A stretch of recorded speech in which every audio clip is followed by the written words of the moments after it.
Hello, I'm back, and sorry, haven't posted for 3 weeks, but here I'm gonna teach you how to make a script that will, whenever you press a key, you will do something. For example, you can make the guy dash, this animation, and then also do some sort of blast like this, also with an animation. And yeah, so we can get started.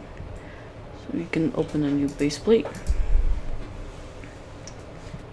and then insert a new script into the starter GUI.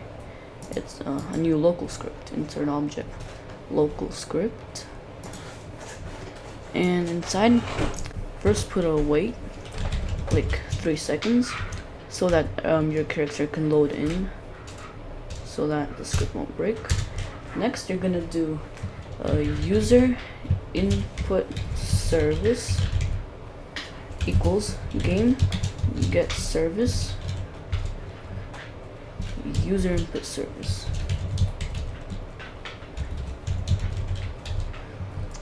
So next, we're gonna make a variable for the players.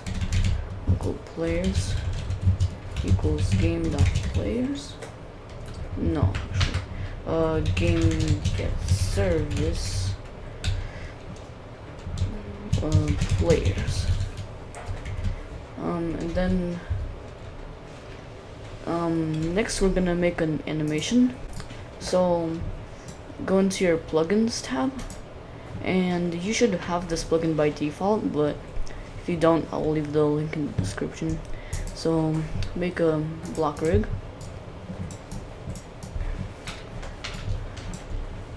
and then you're gonna open again in the plugins animation editor. Should be there by default. So name it like dash. Let's do dash forward. You can go to model and then make both of these 0, so it's easier to move around. Now you can animate, and so when you're gonna play this animation, your arms and legs are gonna swing around. To prevent that, you're just gonna tap on every single part and move it a little bit so it's not noticeable, but so it doesn't swing around. You don't even have to move it, just tap the red dot. So just move it so it doesn't swing, and you should be good to export it. Also the torso and the head. Okay, so now nothing's gonna swing around, and press the white dot right here, copy it with Control C and paste it at the very end, Control V, and put your cursor in the middle and move your humanoid around just a little bit like that.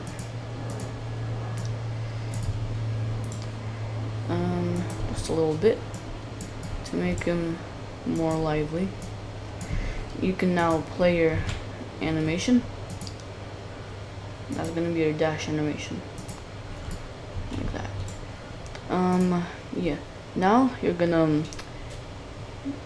go to these triple dot things and set animation priority to action, and then you're gonna export as a new animation, create new, name it like dash 2. Well, I already made one before for the example, so name it whatever you want. Finish, and don't do anything yet. You're gonna copy these numbers. Usually you would copy it with your mouse, but it doesn't allow you to do that. You're gonna have to use your arrows, and holding down shift and using your arrows, select this, copy it. Okay, now exit. You can close the animation editor. Okay, and now go into your local script right here, click the plus, and add a new animation. Name it dash, and in the properties right here, paste the numbers. And to have these two windows open, you're just gonna go to View, Explorer, and Properties. Make sure that's open, and also Output. That could be useful. So in the local script, you're gonna do local dash equals game. Wait for, no, not game. Script. Wait for child. Dash. Okay. Let's create another animation for the. Actually, we'll use the same animation to save time. You could create another animation for the thing where the guy does the little blast, and you will just do the same thing with the dash. Just put it inside of another animation, and yeah, you could use that. But I'm gonna keep the dash animation for both of the things. And let's get going. So create a new variable, local player equals players dot local player. Next we're gonna get the tween service, because we're gonna, for the dash, we're gonna tween the humanoid to go forward. Local tween service, tween, just name it tween, equals game, get service, tween service. Next we're gonna do, let's make a new variable for the character. No, we're actually fine. So go humanoid equals local player, no, local player dot character, wait for child, humanoid. Make sure I spell that correctly, and put a local in front of that. I don't know what I'm doing. Also do the humanoid part variable, local humanoid part equals humanoid dot parent wait for child humanoid. Make sure I spell that correctly. Root part. And then you're gonna make the tween info. Local info 1. Info 1 equals tween info dot new parentheses, and do this, and do 0.5 enum dot easing style dot quin enum dot easing direction dot out.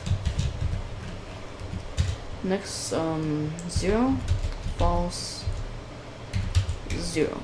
Okay, you can copy this whole thing and paste it right here, make it info 2, and you're gonna change this to 0.1. You're gonna change the easing style to linear. Okay. Okay, next let's make the debounds variable, local db equals false, local db2 equals false, local db3 equals false. Now we're gonna make a function that creates a trail for our arms when we do the dash. We're gonna do local make trail equals, can't type, equals function. In the parentheses we're gonna do attachment 0, attachment 1, parent, transparency, and the lifetime. Okay, you're gonna do this. So local t for trail equals instance dot new trail and do comma parent there, and then we're gonna do t dot color equals color sequence dot new. You're gonna have to do a color sequence because trails can only they don't have a color 3 value, they only have a color sequence. So if you wanted to, you can like make a rainbow trail come out of your arms, but we're gonna keep it white. So color sequence dot new. No, don't do that. Parentheses color 3 dot new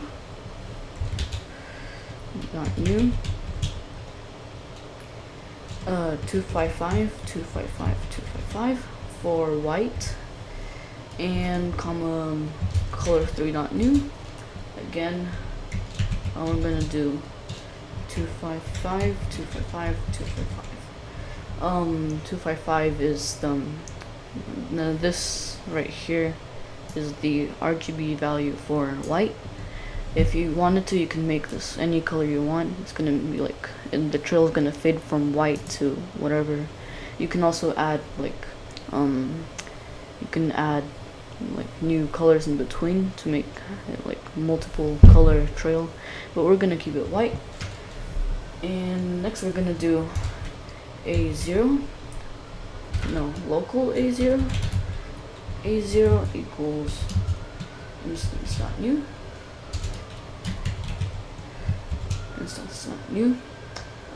attachment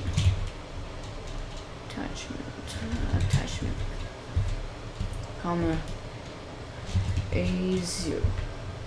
We can copy this line, paste it below, change it to A1, attachment in A1. Alright, next we're gonna do set the trail attachments to the attachment variables. So t dot attachment 0 equals A0. You can copy this line and do the same thing for A1, or attachment 1 equals attachment 1 equals attachment 1. Alright, and then you're gonna do t dot transparency equals number sequence dot new. Again, a number sequence instead of just a number, because you can make the trail fade from non-transparent to transparent, or the other way around. You can't make a one single number for the transparency, and it's just how trails work. So we're gonna do number sequence dot new, and we're gonna do transparency. And next we're gonna do t dot lifetime. That's how much the trail lasts, equals lifetime. Okay, so we made the function. Now let's actually create the thing that makes whatever key you press do the dash forward. We're gonna do user input service create user input service dot input begin connect function input and gain process event. Roblox did a poor job with their spelling, but that's alright. That's how it's, yeah, just do that. Next we're gonna do if input key code equals enum dot key code dot e, and here you can change the key that you want for the dash.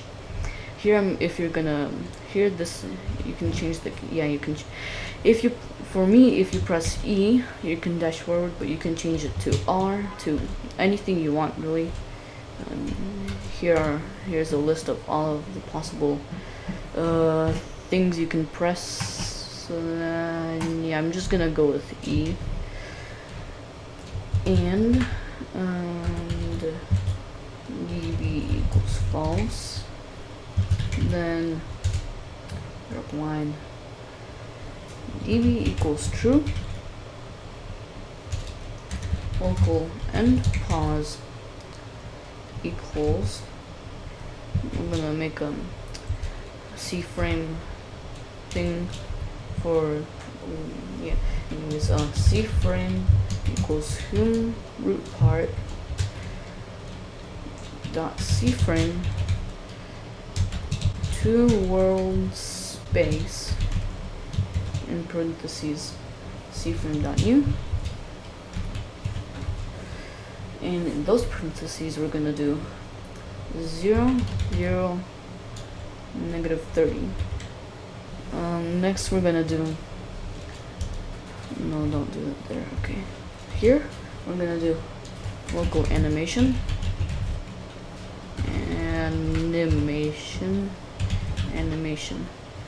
equals humanoid load animation dash local move equals tween create, and we're gonna do humanoid root part info 1 and pause. Okay, so next we're gonna load the animation to the humanoid. We're gonna do animation play. No, we're not gonna load it. We're gonna play the loaded already animation, and then we're gonna do not in here. Now we're gonna do move play. So now our humanoid is gonna move forward by something. If you want the dash to be longer and faster, if you want the humanoid, the guy, if you want your character to dash forward like a really long distance, you can increase this number, say 50. I'm gonna keep it at 30. If you want to make it faster or slower, you're gonna go into info 1. To make it longer, you're gonna change it to a higher number, like 1. If you want it faster, you're gonna change it to like 0.1. I'm gonna keep it at 0.5. Next we're gonna do we're gonna use the function that we made for the trail. So we're gonna do make trail, and parentheses we're gonna do local player. I'm gonna do local player dot character find first child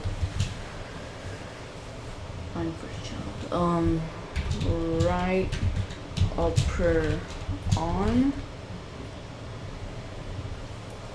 and then comma right here. Next we're gonna do local player dot character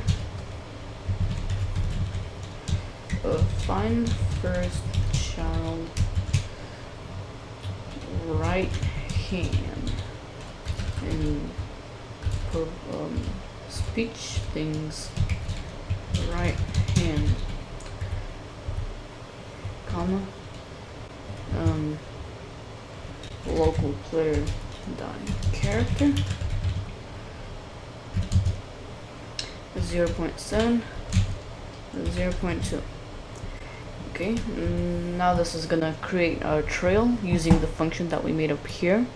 It's gonna make a trail in our player's arm, so you can copy this whole line. That was a long one, and paste it over here and change everything to left. So we're gonna do, instead of right upper arm, we're gonna do left upper arm. Instead of right hand, we're gonna do left hand. And yeah, so now we're gonna make trails in our humanoid's arm, his arms. Okay, then we're gonna do weight 0.5. This weight is gonna depend. So you see this 0.5 in the info one. You're gonna, whatever number you have up here, it's probably best to put it inside of the weight, because this is the amount of time the trail is gonna be in your arms. You don't want to have trails longer than the dash animation. And yeah. Okay, so now since our animation is gonna be 1 second, we're gonna have to change this to 1. I'm gonna have to change in the info one this to 1, and then we're gonna have to make it faster, so or longer. So we're gonna have to change this right here to like twice as long, which is 60. So basically, yeah, now this is gonna be a longer but the same speed and animation thing. Yeah. Next we're gonna do character. No, we should make a local player. What's going on? Local player dot character. What? Dot local player dot character dot right upper arm. Fine. No, just dot attachment. Destroy. Okay. You can copy this. This is a lot of text. Copy this over. Paste it. And we're gonna do left upper arm right here. Left upper arm. Paste it yet again. And we're gonna do right hand. Right hand like this. Right hand. And one more time, we're gonna do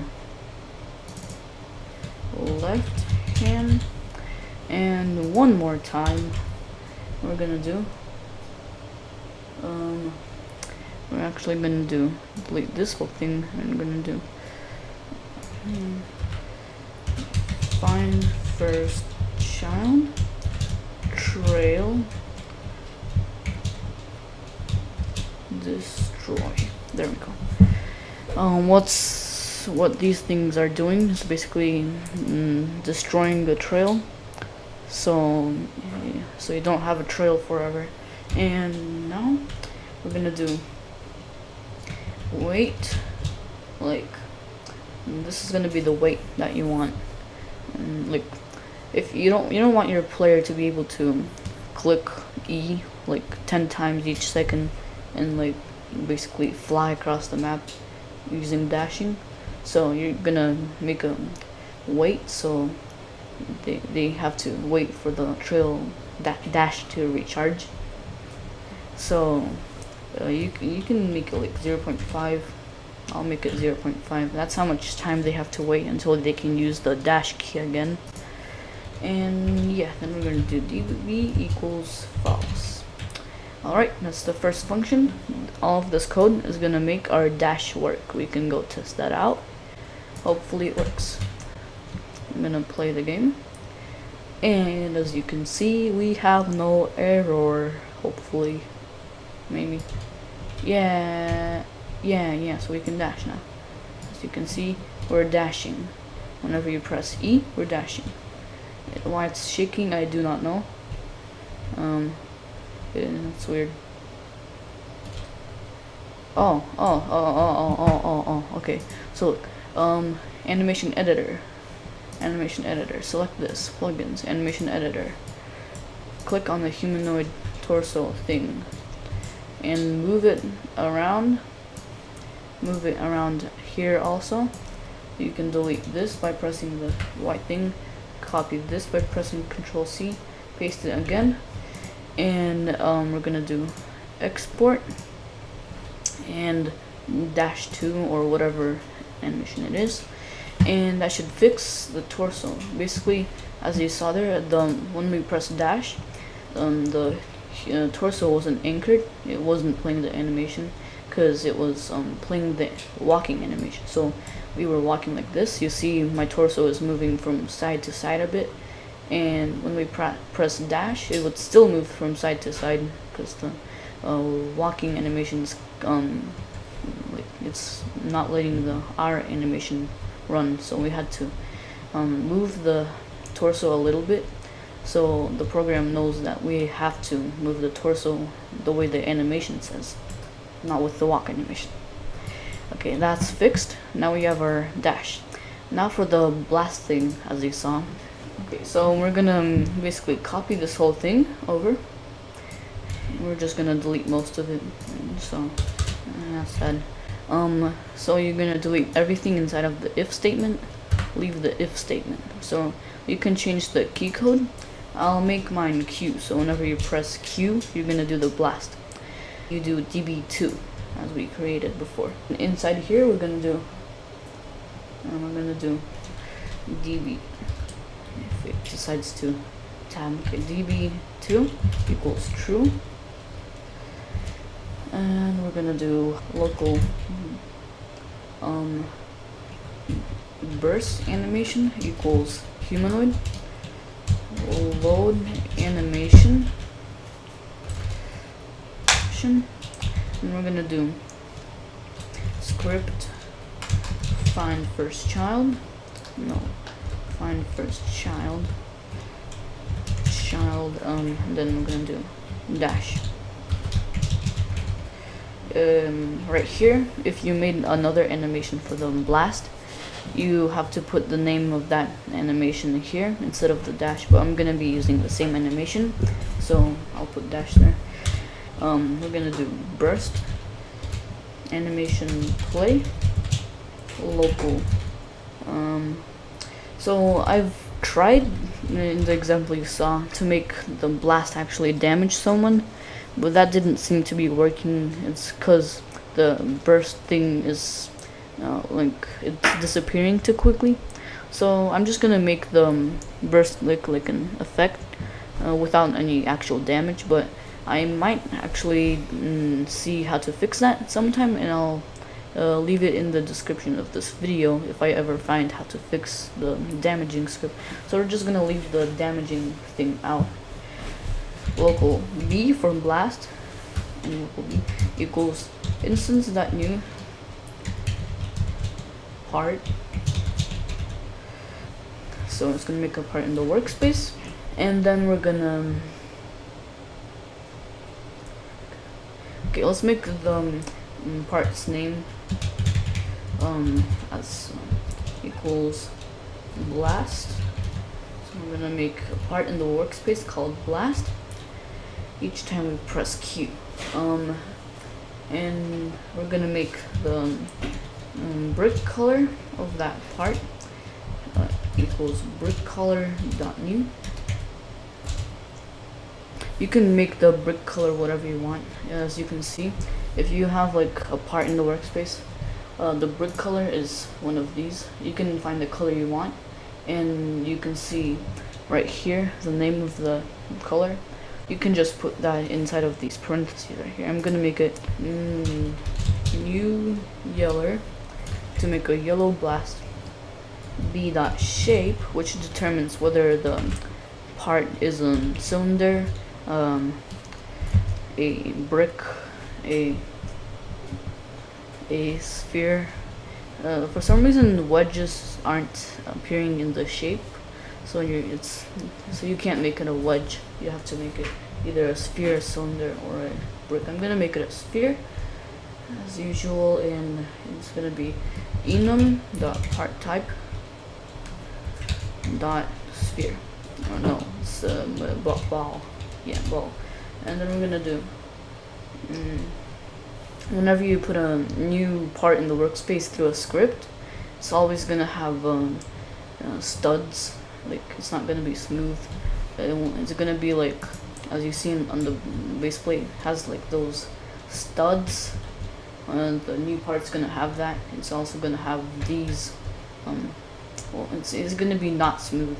So we're gonna make it smooth by doing b dot top surface. No, top surface equals enum dot surface type surface type dot smooth. Do the same thing for the bottom surface. Bottom surface right here, bottom surface. Okay, now it's gonna be smooth. Next we're gonna make it anchored. Be not anchored equals true, and b dot can collide equals false, so you can't, so you don't get stuck inside of the part and you can just walk through it. And next we're gonna do b dot material equals enum dot material dot neon. I found it to be the best material for the thing, the blast, and we're gonna make it transparent. B dot transparency equals 0.7. That should be a pretty good transparency. Next we're gonna make a script that makes the blast very small, and then it's gonna grow and grow and like be like pretty big, and it's gonna happen like very fast. So here's the for loop for it. For I equals 0 to 20, and Roblox is very dumb. All of its loops start with 1 instead of 0, which is really bad for language programming. Okay, I'm just gonna step by 2 do to do. I'm gonna put a comma there. Don't forget that. And we're gonna do b dot size equals vector 3 dot new. I believe it's I. So my commas. Basically it's gonna increase by I.